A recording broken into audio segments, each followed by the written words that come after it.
5 reasons जिसकी वजह से म्यूचुअल फंड्स को स्टॉक से बेटर माना जाता है, जिसमें सबसे पहला रीज़न है डाइवर्सिफिकेशन।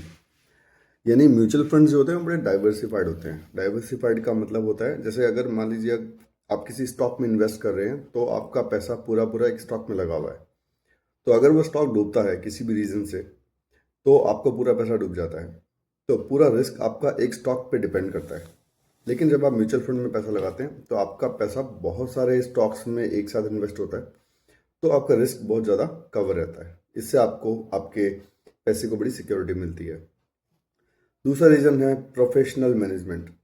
यानी जो हाईली ट्रेंड एजुकेटेड लोग हैं, फाइनेंशियल फील्ड के अंदर पढ़े लिखे लोग हैं, एमबीए पास आउट है, वो आपके पैसे को मैनेज करते हैं, जिनको फंड मैनेजर्स बोला जाता है। जिनको कई सालों का एक्सपीरियंस है आपके पैसे को हैंडल करने का, तो वो जानते हैं मार्केट के उतार चढ़ाव को, और उसके हिसाब से वो आपके पैसे को समय समय पर मैनेज करते रहते हैं, जिससे आपको सिक्योरिटी मिलती है। क्योंकि आप में और हम में इतनी एक्सपर्टीज़ नहीं है कि हम एक स्टॉक की इंटरनल न्यूज़ को या फिर इम्पॉर्टेंट न्यूज़ को या गवर्नमेंट की किसी पॉलिसी को ट्रैक कर पाएँ जिससे हमारे म्यूचुअल फंड को प्रभाव पड़ता है। तो इस मामले में एक फंड मैनेजर ज़्यादा बेटर होता है। तीसरा रीज़न होता है लो एंट्री बैरियर।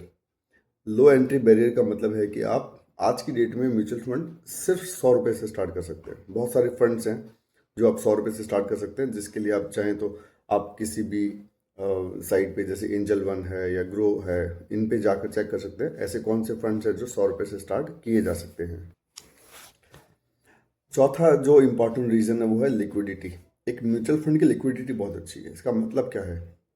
मतलब ये है कि जब चाहें जहाँ चाहें आप अपने म्यूचुअल फंड को सेल कर सकते हैं, उसको बाय कर सकते हैं। यानी खरीदना और बेचना बहुत आसान है। ऐसा नहीं है कि जैसे ज़मीन के मामले में होता है कि एक बायर का वेट करना पड़ता है कि जब तक एक अच्छा बायर नहीं मिलेगा आप ज़मीन को नहीं बेच सकते, आपकी ज़मीन बिकेगी नहीं। लेकिन म्यूचुअल फंड्स वाले केसेस में या स्टॉक्स वाले केसेस में क्या होता है कि जो बायर है वो हमेशा अवेलेबल रहता है, बस आपको अपना प्राइस डिसाइड करना होता है। अगर उस प्राइस पे बायर है तो आपका म्यूचुअल फंड और स्टॉक बड़े आराम से बिक जाता है।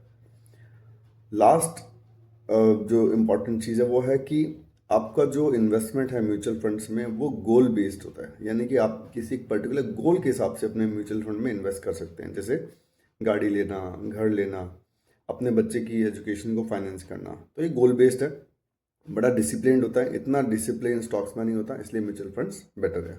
Thank you.